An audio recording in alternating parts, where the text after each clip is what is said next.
Rrahul Sethi. He's a metaverse influencer and founder of a startup called Metaverse 911. He's among the top 100 metaverse tech influencers in India.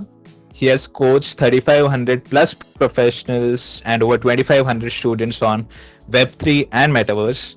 If someone's having a difficult form to fill in or a big mortgage application to fill in, right? How can the augmented reality or mixed reality help in that area? I think the consumer experience, because credit card remains to be a retail experience, retail banking per se. Even nowadays, the banks are utilizing creating near digital twins kind of branches on the metaverse, and having people to experience to go as to go over there, experience different products. This is the led to, and this will lead to creating a connect with the bank, with the financial institution, between the end customer and the bank. And the humane side of this experience is very critical. I think when I was seeing Lakshmi's introduction, this is very amazing, Lakshmi, that you discuss about the humane angle of the extended reality and user interfacing, or making sure that the first time consumer, since all of the extended reality remains to be a very niche technology, a niche piece of thing for a normal human being to experience. I love this fact. I've always used this kind of a storytelling way of thinking that we are not the producers of an immersive experience on VR and AR. We are actually like a filmmakers. Absolutely. So we have to do mood boards, and we have to do storyboards, and we have to visually connect the client, because since you're a service provider side, so you would always want your customer to understand the behavior patterns that will follow when you implement that experience for their end customers. Right. And remember, the customer is also as much as uneducated, if not uneducated, but unaware of this technology. So this is still a very niche, and a very early stages, when people like Aditya comes up with a thought through model saying credit card comes, if you scan it, then this is the real case. This is the instant case. So meaning that awareness is happening, but because Aditya comes from Barclays, and Barclays being a global organization, there's a huge interaction with the industry, and so hence professionals are very aware of it. But certainly with other fintech firms, at least the smaller ones, those are the ones who are still going to startups and still trying to see what smaller experience could be done, and hence the ecosystem is still getting built as we speak. Right. Metaverse is also about, you're so rightly saying that it's just somehow so loosely tucked into this extended realities ecosystem. Just for the humor's sake,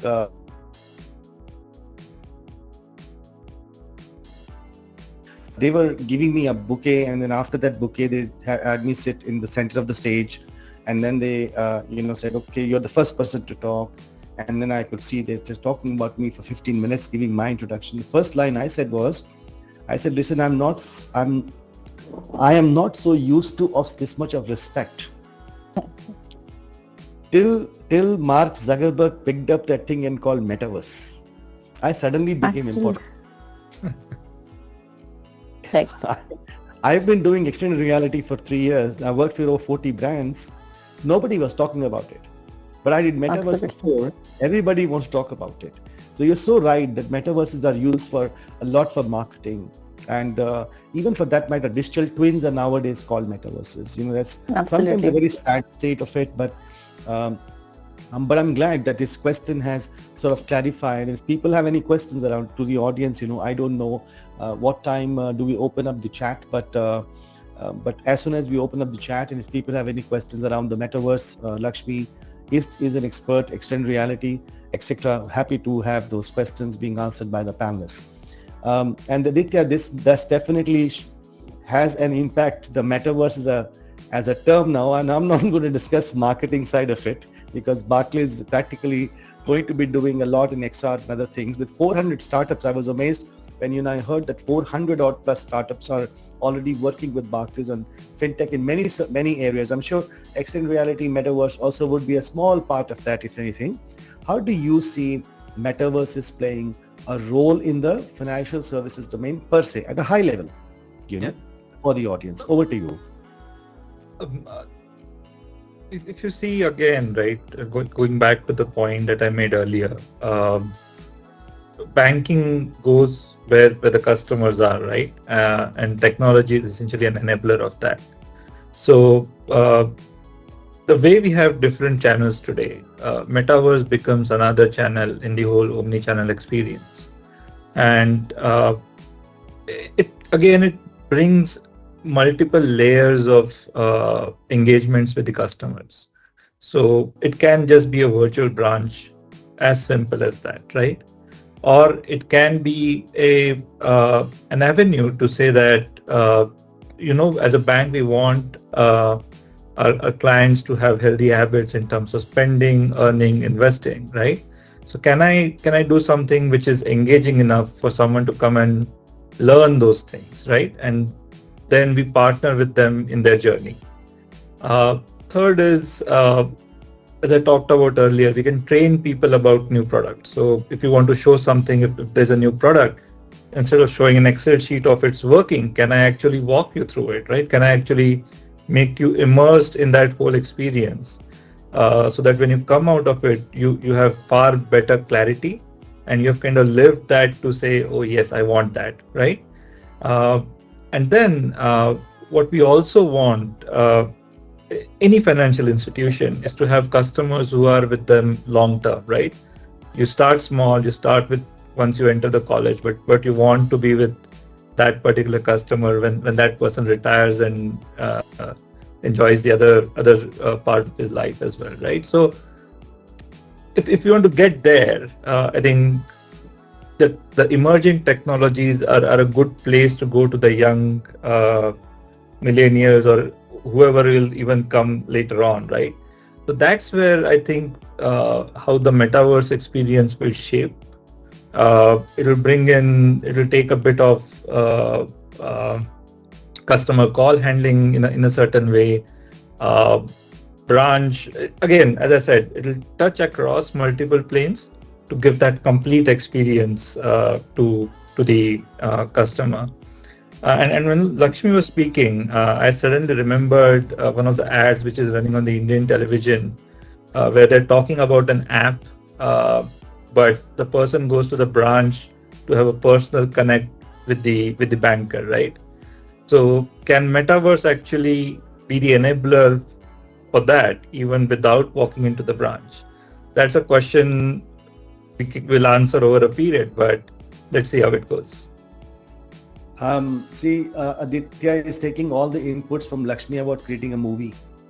So he's made this movie. I think for the audience are already in the branch somewhere thinking about what will that look like with some background music, maybe. Maybe a car coming to pick him up, and he can drive around in the metaverse to the branch wherever he wants to. And so opportunities are immense when it comes to extended reality. Of course, metaverses are the newer topics, but we will try to sort of restrict ourselves to extended reality, since our goal is about extended reality and the conversation. Though, and though there are so many startups, but let's not forget that while there is a lot of buzz about the metaverses and the Web3, let's not forget that augmented virtual and mixed reality are the fundamental technologies supporting these newer initiatives.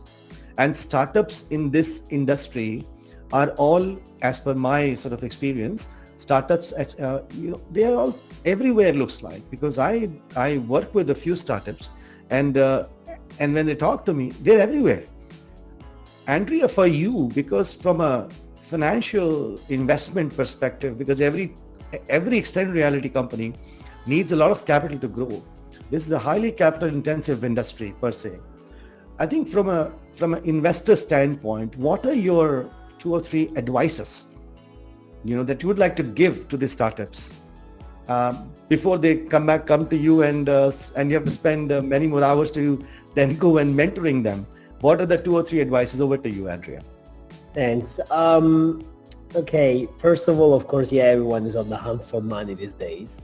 There is whether it's again AR, VR, or fintech, or clean tech or whatever you want. I think we went through a stage a couple of years ago where there was a lot of dry powder in the market. So, that people were investing, looking for yield very, very much. Now is a bit different. Everyone's quite scared, especially in Western, in the Western space. There is UK is basically falling apart. Let's be honest. And other countries are like not that great. US, we see what's going on there as well. So, and that's where unfortunately most of the money from a West perspective come from. I would say, given that there is a massive opportunity in the Middle East right now, and in more Eastern countries. There is a lot of money coming from, again, the GCC countries. They are basically replicating and trying to bring the West into the Central East, indeed the Middle East. And I see that we have plenty of ventures from that perspective. We are, as Impact Fund, expanding very much in the Middle East because there is so much work to be done. So I would say regionality is very important. If you remember, I don't know how many of you are familiar, but there is a famous VC accelerator called Rocket Internet. And the thesis is, look, you don't really need to reinvent the wheel. All you need to do is just copy paste something that worked somewhere and just copy paste it somewhere else. So this could actually be a very good advice because there are certain markets, like for example the UK market, which are very much overcrowded from a product offering perspective, but also from a capital needs perspective. So the biggest VCs here, they just feed money into certain type of players, while there is so much more money in other regions or opportunities even to grow faster that are not being explored. So again, in a world where everyone works remotely and digital nomads are a thing, just go out there and explore other areas. Okay, that would be number one. Number two goes back to my previous point, which is team. Don't show up by yourself. Make sure that when you go and ask for money, there is a strong team. It doesn't have to be Elon Musk, in your team really. It's more about the experience. Like, I don't care, and this is very much personal, the way we work at Impact Foundry. I don't care if you worked at McKinsey for 10 years. I generally don't. Actually, probably I would less fund you if I know you worked for such a big company for 10 years because you've always been fed the work and, whatever you have to do. Rather, if you've been through struggles that you had to side hustle and build something in the meantime, that shows resiliency.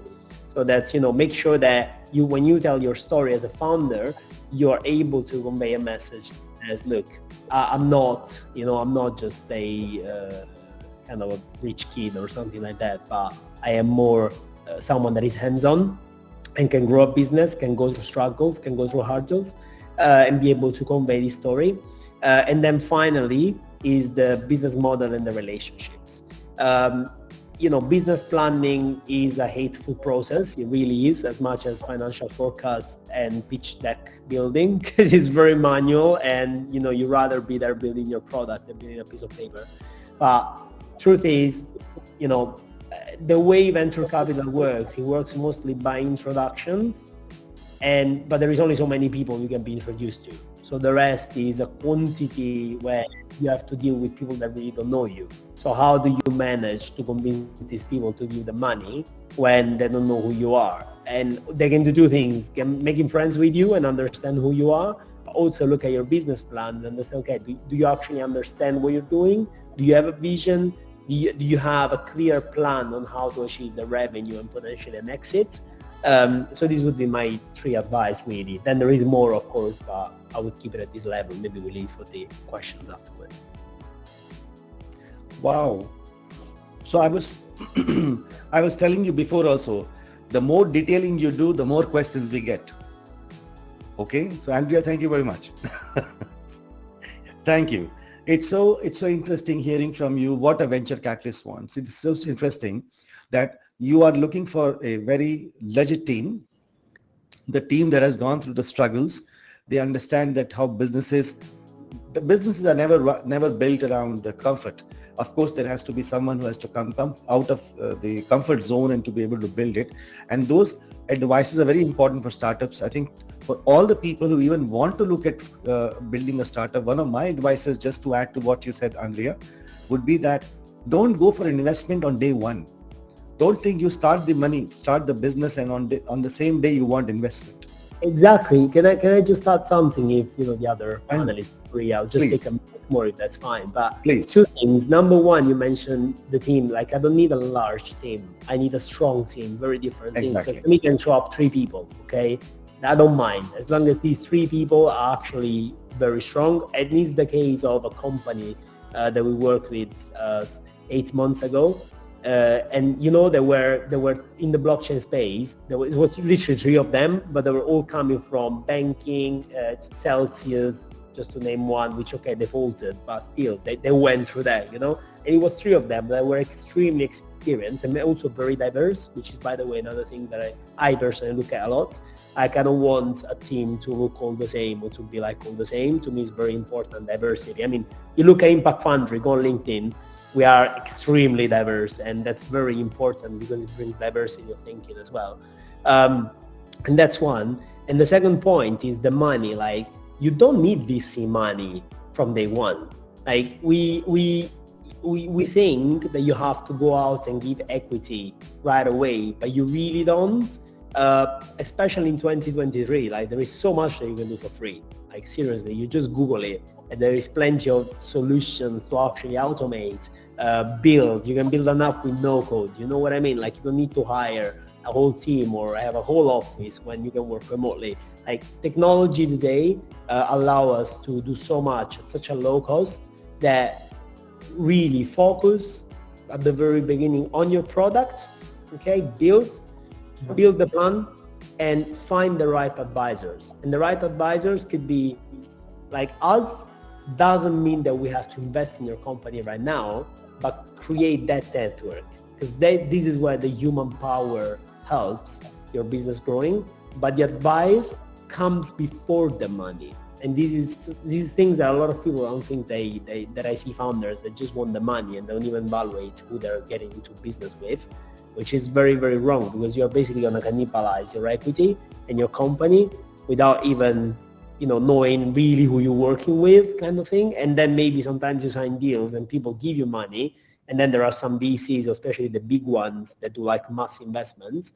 They give you the money and then they give you basically zero advice. So now you gave your equity away, you got some money that are going to burn anyway, because right now you don't really know what you're doing 100%, especially the seed early stage. So you're going to basically waste this money, and then maybe the same VC that now has 20% of your company doesn't even help you or can't create meaningful synergies. What are you doing, basically? I hope it makes sense. Incredible. Incredible. Yes. I think coming from the horse's mouth, as we say, somebody who is in the business, somebody who's seen it, done it, your advice always will have your advice comes with the pedigree of the kind of startups that you've gone through. You've gone through the total learning process. You've seen the failures of the startups. And hence, when you advise the folks who are looking to start up something, they must take it very seriously. Because here, Andrea is not coming to you with any objective to tell you what is right, what is wrong. He's telling you fundamentally how the startups could work. And it's a very valid point that you're a good team, you should do something, you can copy and paste from some part of the world to somewhere else. That's not a problem, but execution is the key. And everything, Andrea, that you said is 5 stars. Thank you very much. It's a pleasure. In fact, I learned a lot today from you. Thank you so much. This startup ecosystem is quite a buzz with 400 startups at Barclays. Aditya, my question and my 2 cents for the audience. What would you look at a startup? Somebody comes to you and says, hey, I have got an extended reality startup. What are the 1 or 2 things from a business perspective you would ask them before you engage with them? I mean, yeah. Over to you, Aditya. If you can unmute yourself, please. Thank you. Yeah, sorry. Yeah. So when a startup comes to me, what I would look at is what's the real world problem statement that you're going to hit day one, right? And then the second layer is once you solve the problem statement, how do you drive either stickiness or more revenue, right? So these 2 lenses is something that I would use. And how easy is to implement the solution in a diverse ecosystem, because tech is fabulous, but it's not useful unless it's useful in a real world environment, which across every industry, across every bank is going to be very diverse, right? Uh, and then how is it, then essentially the ease of use after that, right? So these are the few lenses that I would generally use when I talk to startups. Recently spoke to a few startups in terms of uh, doing emotion analysis while using the digital channels and others, right? And I was blown away with the kind of simplicity, the kind of storyboards again that they had, and the ease of use and immediate feedback that we would get, right? So thanks to Rise for making it happen, but it's really an asset to have. They're just on the top floor for me, just above one floor, so helps. Incredible. Wonderful. So wonderful. Being near to rise means that you're always going to rise because you continue to get all the different ideas, the rising ideas that are prevailing in the world, and you get them all inbound. The good news is everybody is coming to you to show things, right? Yeah. And so that gives you the variety of the content, variety of the startups, the solutions, and we are best at choosing what's best today. So your point of solving a present day problem makes a lot of sense to me. Present day problem for startups sometimes becomes a little difficult to identify, and hence having mentors in Rise to be able to handhold them and create something meaningful for Barclays and further to Barclays stakeholders makes a complete ecosystem in my view. So kudos to the Rise team and the Barclays supporting them. I mean, it's incredible. Lakshmi, one last question before I start to do this chats thing. There are so many chats coming along here, and these questions are pretty extensive. I don't know whether we should really do that at 5:20, but maybe a quick one, Lakshmi, from you, because I want to leave you here without having that last question I have in mind for quite some time. The startups, when they build present day problems, when they intend to solve the present day problems using extended reality, what in your view should be their first step? Would you say that they must be technologically very strong before they go to market, before they go to market, or should they be strong at storytelling?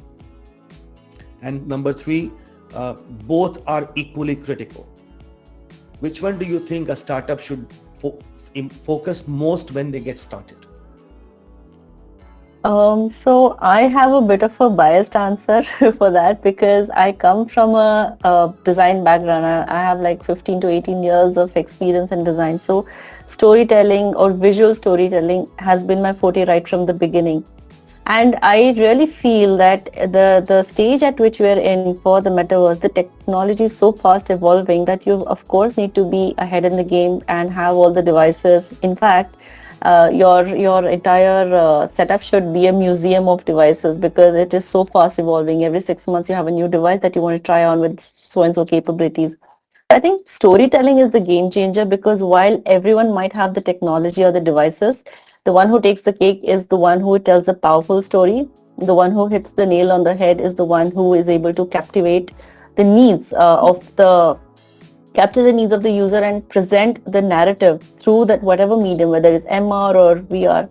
And our experience here working in the lab here has also time and again brought us to this point that it's not really about the technology because technology will come and go. You will have experts in the technology, but the one who tells the narrative in a very crisp, in a very refined manner to get the work done is the one who really shines and is the one who is able to sell the idea or the business. So I think the storytelling has to be an edge above the technology. Like this is a woohoo moment. This problem statement of today, when you want to solve, you got to go to people like Aditya. Then must have a good storytelling. You must be able to convince him, but with technology in hand, because he won't leave you startups unless and until you will not show the demo of the product. Okay, so please go to Aditya, making sure your technology is good. But when it comes to building a good storyboarding, go to Lakshmi, seek her advice, and make sure that your story skills are good. And if you have both of them, after a while, when you have gotten a few clients, please go to Andrea. So we got this whole package here. Great. One of the questions I think leaders around the industry are baffled with is called security in extended reality. And Lakshmi, I would like to put this point for you. I mean, just at a high level, since I know that I would not like you to disclose the internal organization's security standards and things like that. A huge respect for that. But in your personal advice, do you think security in a minute or two, what it is and what do you think is happening right now within the extended reality from security perspective? So in fact, with any new technology, there's always a resistance, there's always a concern for privacy, for security and confidentiality. Where is my data actually going? And all these concerns were not thought of or spoken about when we were at the nascent stages of Web 2.0, when the internet was as we knew it then. Because of those security threats that we have faced with Web 2.0, where data is just being used for personalized ad hitting and so on. Now people are very conscious and very cognizant of the fact that anything that they put out there on the internet or any personalization that they want to seek will of course enhance their experience, but it's a barter system. It will come with its own pitfalls of my data being changing so many hands and I don't know where it's going.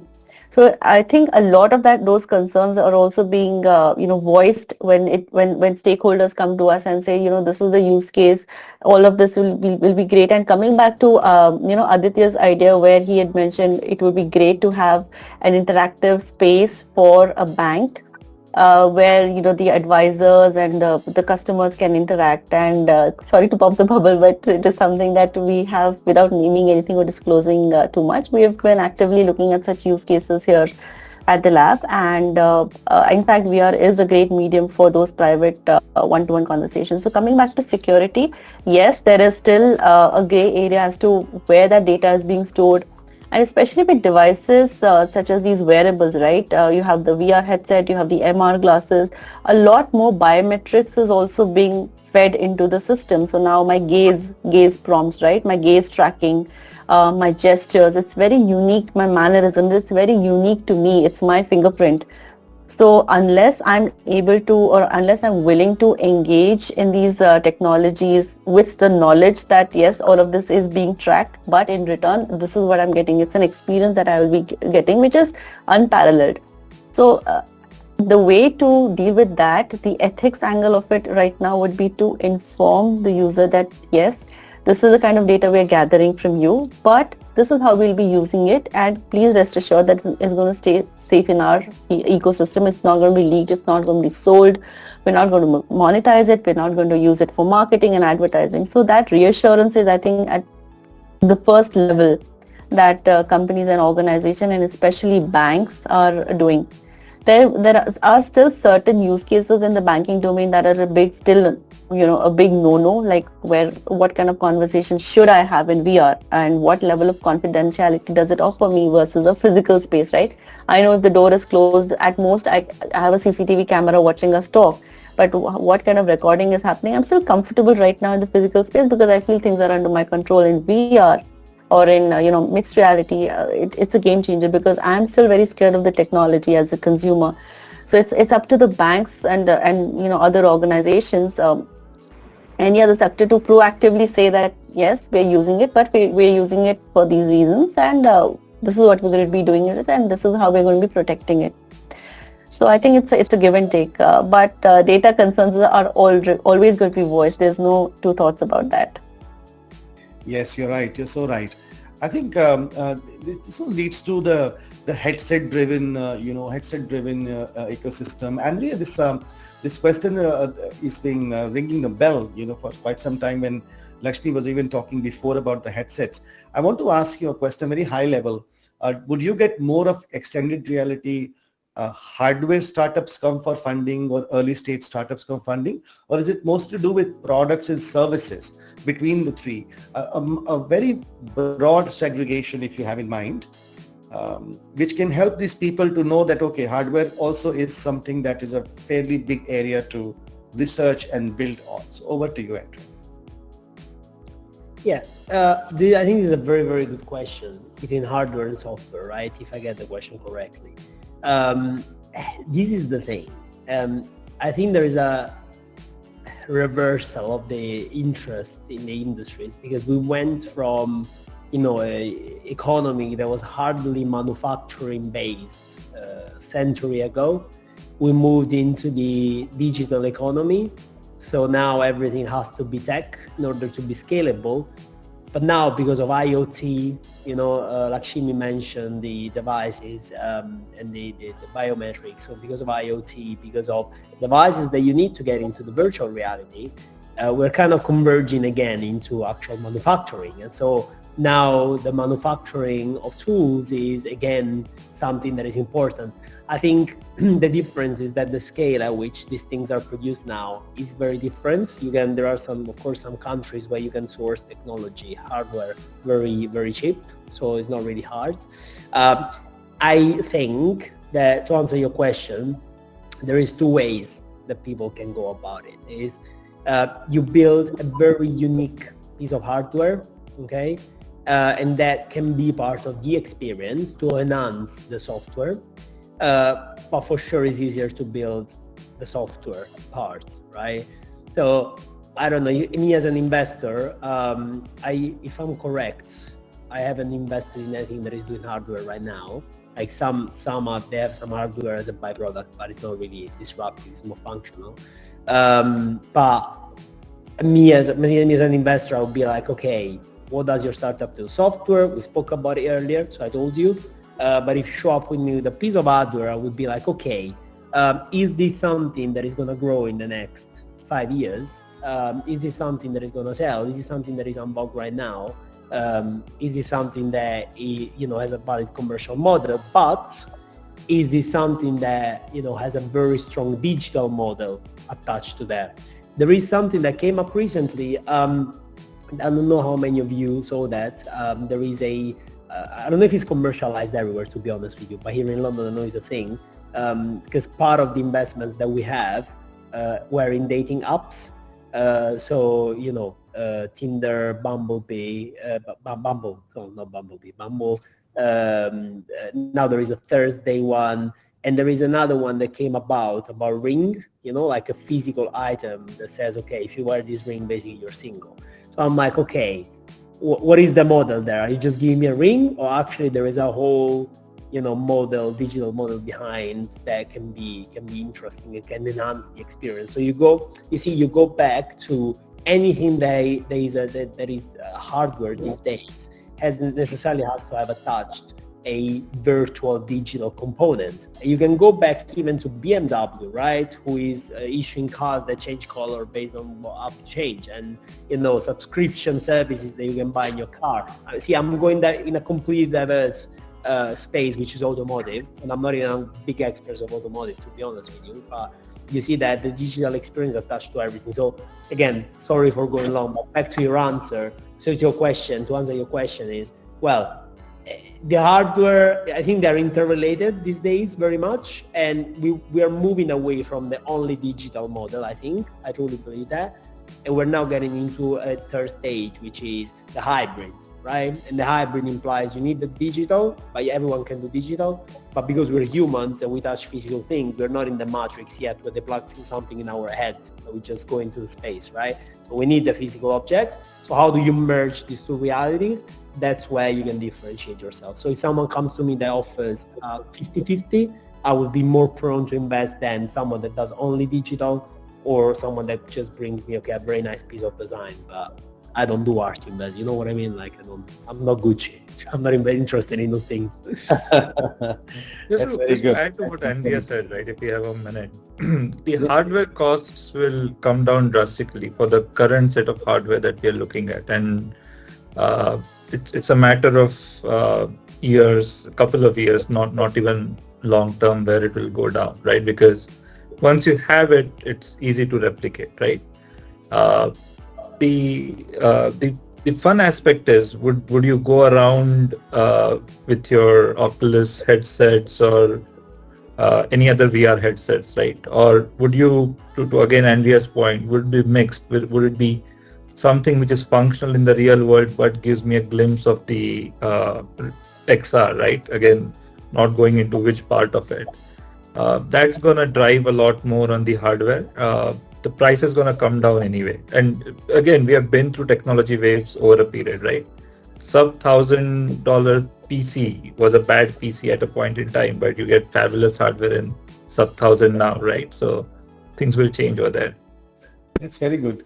It's in fact you've answered one of very important questions of Chitresh Jain, who has been I think waiting for us to answer this question since almost 20 minutes. So thank you very much, to Chitresh for your patience level. But the good news is that your question is being answered very, very nicely and detailed way by Aditya. And the other question, which is about this 24 frame per second, I think you could just take it offline with Lakshmi later on by connecting with her based on the protocols within the organization, since we don't have much time left. Now we are just about 2 minutes in this session. Maybe one liner for the industry. What was it that you would want to do? We've been giving throughout the session. It's time for you to ask. What's the first thing, Aditya? Start from you. What is your ask to the community? People who have been here, what's your ask? Do you want to invite more startups tomorrow to come and display their products, or something else? One line, one ask, 1 minute each. Oh, one line, right? Let's come together and solve the problems. It's as simple as Great. that. Wow, incredible. Lakshmi. I think the one liner I'll have for all users is don't be bogged down by the technology, and it's here to stay. Metaverse, you can't just wish it away whether you like it or not. It's here to stay. It's going to grow, and it's become a central part of your life in the years to come. So embrace it with open arms. The technology will evolve and adapt to you rather than you having to adapt to it as a user.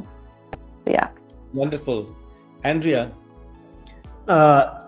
Look for real life problems and solve them. When I say real life, I mean, it can be virtual life as well, but like real problems. Don't just make up things for buzzwords.